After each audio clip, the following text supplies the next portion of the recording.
বান্ধৱীসকল আজি আমাৰ MS Word শৃংখলাৰ দ্বিতীয়টো ভাগলৈ আপোনালোকক স্বাগতম জনাইছো আৰু এই ভিডিঅ'টোৰ জৰিয়তে আমি ৰিবন বাৰত থকা এটা বিশেষ টেবৰ বিষয়ে আলোচনা কৰিম।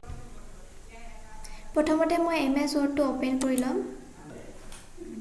এতিয়া আমি আজি আমাৰ ৰিবন বাৰত থকা এই টেবসমূহৰ অফিস বাটনটোৰ বিষয়ে জানি লম আৰু ইয়াত কি আছে আৰু কেনেধৰণে কাম কৰে আৰু এই ইয়াত ক্লিক কৰিলে আমি কি পোৱা যায় আৰু কেনেদৰে সেইসমূহ অপচনো ইউজ কৰে এই সকলোবোৰৰ বিষয়ে আজি মই ভিডিঅ'টোৰ যোগেদি জনাই দিম। আপোনালোকে মোৰ ভিডিঅ'টো শেষলৈকে চাব, তেতিয়াহে আপোনালোকে ভালদৰে বুজি পাব।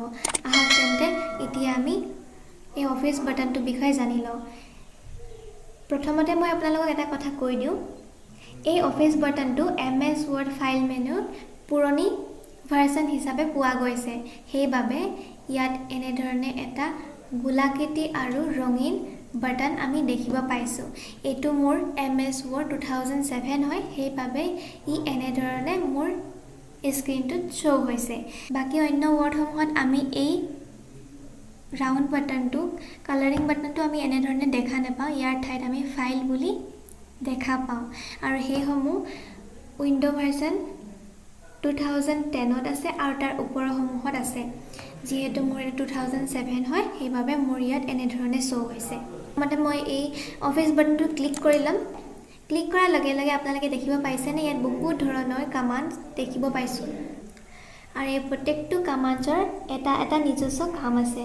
প্ৰথমটো যেহেতু নিউ অৰ্থাৎ ইয়াত যদি মই ক্লিক কৰোঁ তেনেহলে মোৰ সন্মুখত এটা এনেধৰণৰ স্ক্ৰিন ওপেন হৈ যাব আৰু কোনো এটা আমি ওয়াৰ্ড নতুনকৈ ক্ৰিয়েট কৰিবলৈ হলে আমি ইয়াৰ পৰা এটা ডকুমেন্ট সিলেক্ট কৰিব পাৰিম আৰু এইখিনি হৈছে আমাৰ টেমপ্লেট। ইয়াতে যদি আমি ইনষ্টল টেমপ্লেটত ক্লিক কৰোঁ তেনেহলে বহুত ধৰণৰ অলৰেডি ক্ৰিয়েট টেমপ্লেটস আমি পাম আৰু ইয়াতে এটা যদি আমি ক্লিক কৰি লওঁ তেনেহলে ইয়াতে ক্ৰিয়েটত যদি ক্লিক কৰি দিওঁ তেনেহলে আমি এইটো ওয়াৰ্ড ডকুমেন্টত শো হোৱা দেখা পাওঁ। তাৰ পাছতে আমাৰ এই নিউ অপচনতে বহুখিনি মাইক্ৰসফট অফিস অনলাইন অৰ্থাৎ এইখিনি ডাউনলোড কৰিব লাগিব। কৰি পেনে আমি নতুন ধৰণৰ টেমপ্লেটস ইয়াতে পাম আৰু ইয়াৰ সহায়ত আমি বেলেগ ডকুমেন্টস ক্ৰিয়েট কৰিব পাৰিম। আৰু ইয়াৰ সাইডতে দেখিছে নিউ ব্লগ পোষ্ট, ইয়াতে আমি আৰু বেলেগ ধৰণৰ ডকুমেন্টস ক্ৰিয়েট কৰিব পাৰিম। গতিকে এই নিউ অপচনটো আপোনালোকে নিশ্চয় বুজি পাইছে।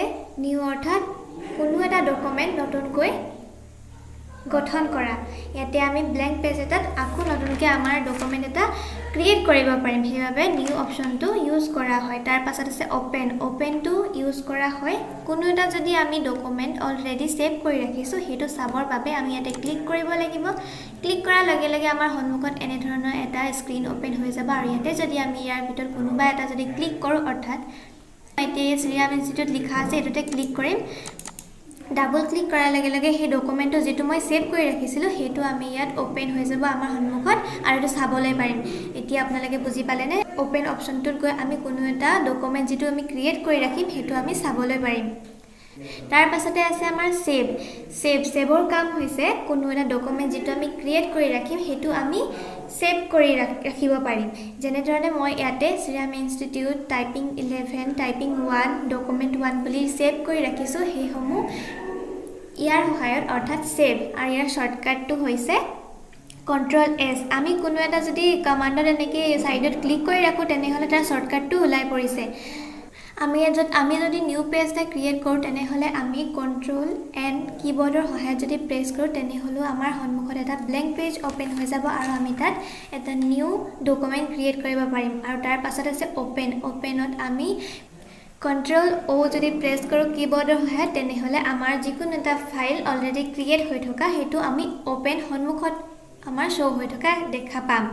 আৰু তাৰ পাছত আছে সেভটো হৈছে Ctrl+S যদি আমি প্ৰেছ কৰো তেনেহলে আমি যিখিনি এই ওয়াৰ্ক এৰিয়াত টাইপিং কৰিম সেইসমূহ আমি সেভ কৰিবলৈ সহজতে পাৰিম। এইখিনি হৈছে আমাৰ শৰ্টকাট। তাৰ পাছতে আছে সেভেজৰ আমি ক্লিক কৰাৰ লগে লগে বহুতখিনি অপচন দেখা পাইছো। প্ৰথমটো হৈছে আমাৰ ওয়াৰ্ক ডকুমেন্ট এতে লিখা আছে save A copy of the document. ইয়াত যিখিনি আমি সেভ কৰিম তাৰ বিষয়ে আৰু বহলাই দিয়া আছে।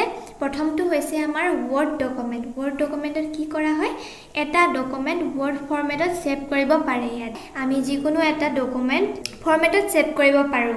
তাৰ পাছতে আছে ৱৰ্ড টেমপ্লেট। ৱৰ্ড টেমপ্লেটৰ সহায়ত আমি ক্ৰিয়েট কৰিব পাৰিম। যেনেদৰে মই আপোনালোকক নিউ ডকুমেণ্টত দেখাইছিলোঁ কেনে টেমপ্লেটত ক্ৰিয়েট কৰিব পাৰি, ৱৰ্ক এৰিয়াত আনি কেনেধৰণে ক্ৰিয়েট কৰিব পাৰি, তেনেধৰণে ইয়াত ৱৰ্ড টেমপ্লেটত গৈ আপোনালোকে এটা নতুন ৱৰ্ড টেমপ্লেট ক্ৰিয়েট কৰিব পাৰিব। তাৰ পাছতে আছে ৱৰ্ড 97 to 2003 ডকুমেণ্ট, অৰ্থাৎ কোনো এটা ডকুমেণ্ট যেতিয়া আপুনি ছেভ কৰিব সেইটো আপোনাৰ টাইটেল বাৰত শ্ব' হ'ব আৰু ছাইডত 2003 ডকুমেণ্ট বুলিও আপোনালোকে দেখিব পাব। মই এবাৰ দেখাই দিছোঁ আপোনালোকক। এইটো চাওক, অলৰেডি শ্ৰীৰাম ইনষ্টিটিউট বুলি মই ফাইল নেমটো ৰাখিছিলোঁ। তাৰ পাছতে আমাৰ ৱৰ্ড 97 to 2003 ডকুমেণ্ট বুলি ইয়াত শ্ব' হৈছে। যদি আমি ইয়াতে ছেভত ক্লিক কৰোঁ তেনেহ'লে এতিয়া আমি টাইটেল বাৰত দেখিব পাইছোঁ যে Shriram institute compatibility mode, Shriram institute compatibility mode Microsoft Word, এনেধৰণে টাইটেল বাৰত দেখা পাব। তাৰ পাছতে আমাৰ আছে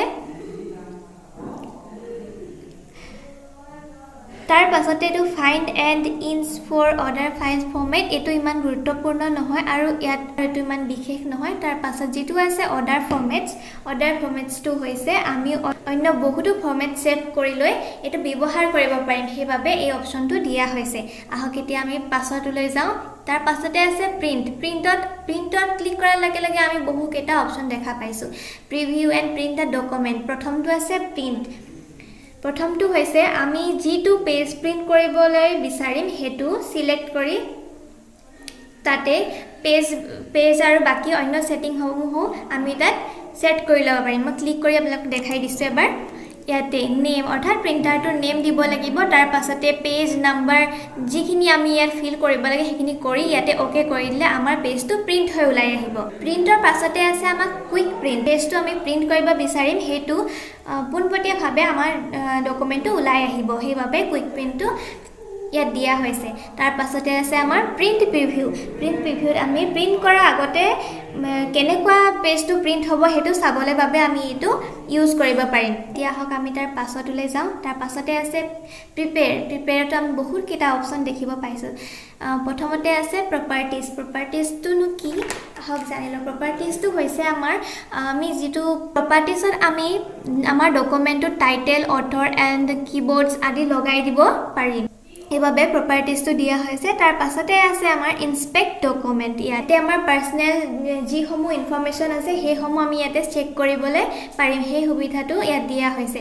তাৰ পাছত আছে ইনস্ক্ৰিপ্ট ডকুমেণ্ট, অৰ্থাৎ আমি ইয়াত আমাৰ নিজস্ব নিজ ইচ্ছা অনুসৰি যিকোনো এটা পাছৱৰ্ড আমি ইয়াত ছেট কৰিব পাৰিম, যাৰ সহায়ত যেতিয়া আমি আমাৰ ডকুমেণ্টটো খুলিম কেৱল আমিহে খুলিব পাৰিম আৰু অন্য কোনোৱে খুলিব নোৱাৰে। প্ৰিপেয়াৰ অপশ্যনত এইটো অতিকৈ ভাল সুবিধা দিয়া হৈছে, সকলো বাবে ভাল এইটো। তাৰ পাছতে আছে আমাৰ ৰেষ্ট্ৰিক্ট